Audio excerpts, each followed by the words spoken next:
Hey y'all, so today I'm going to be doing the Extraordinary Means book tag. I can't remember who started this tag, but I will leave a link to the creator's video down in the description.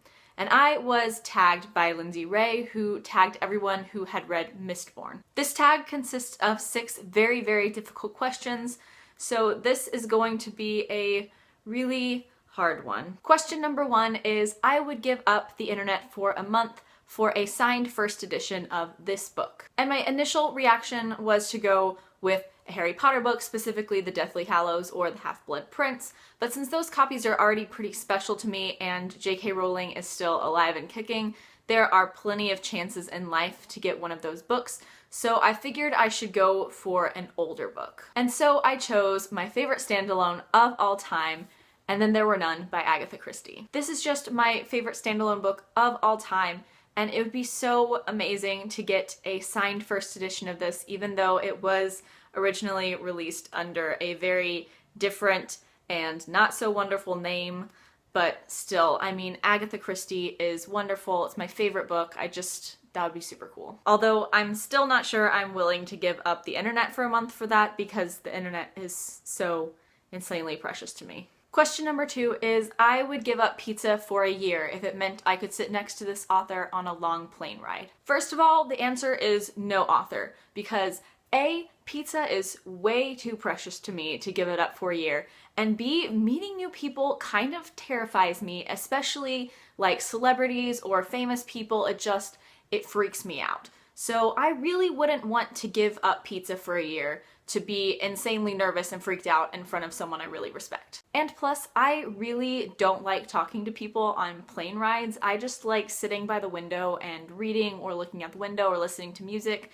I really don't like talking to people on planes. However, in the interest of giving an actual answer, I would have to go with Brandon Sanderson. I really like watching his lectures on writing on YouTube, and I think it would be really cool to get to sit next to him and ask him questions and talk to him about writing. I just think it would be really awesome because he seems like such a nice guy, and I would love to talk to him about writing for several hours. Question number 3 is, I would sit through 1,000 hours of commercials if it would ensure that Hollywood would turn this book into a movie. And this was pretty much a no-brainer for me, and that is the Pendragon series by DJ McHale. This series was actually written to be turned into either a TV show or a movie series because DJ McHale does work on TV shows, but it never happened, and I really, really want it to because I think that these would make super cool movies. So yes, I would actually legitimately sit through 1,000 hours of commercials if it meant that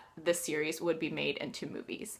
I don't know if I could do it like 1,000 hours back to back because, you know, sleep and food and class, but I would definitely pace myself with 1,000 hours and make it happen. Question number 4 is, I would never read a new book again if it meant I could live inside this book. And this one's pretty much a no-brainer, Harry Potter. I mean, if I'm going to never read a new book again, I need to get some serious compensation, and this world is the only one that would even come close to compensating me for never reading a new book again. So yes, I would have all of my dreams fulfilled and live in the Harry Potter world. Question number 5 is, I would let my Google search history be made public if it meant I could be best friends with this author. And this one's difficult for me because not only do I not really get super attached to authors, but I also don't know much about most authors in their day-to-day lives. And I just figured out my answer to this question by looking at my bookshelf, and this is a bit of a cop-out, but I don't care because McFly wrote a book, and McFly are going to be my new best friends because they mean so much to me, and I love these 4 guys so much,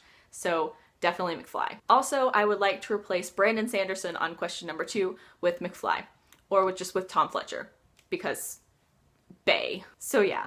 They are authors because they have written a book, and that counts. And finally, question number 6 is, I would donate everything I own if it meant that I could date this book character in real life. And I mean, this one is pretty obvious because I talk about them all the time, and I would say Fred or George Weasley, depending on the circumstances. Normally, I would just say Fred, but since there are certain circumstances that I'm not going to say explicitly, given that some people maybe watching that haven't read Harry Potter for some strange reason, I'm going to leave George as an option too. Because even though they do definitely have distinct personalities that are slightly different from each other, I do really just love both of them, and depending on the circumstances, I would date either of them. I love them both so much. They are my favorite book characters in anything ever. Yes, please. So that is it for the Extraordinary Means book tag. I'm going to tag anyone who has read the Pendragon series. Also, if you've read this series, let me know down in the comments because I need to bond with someone over the series because there aren't that many people who've read it and it's just so wonderful. As always, I will leave links down in the description to my blog, Twitter, and Goodreads. Please add me as a friend on Goodreads. I would love to be friends with all of you. Like, comment, subscribe, all that jazz. Thank you so much for watching. Bye!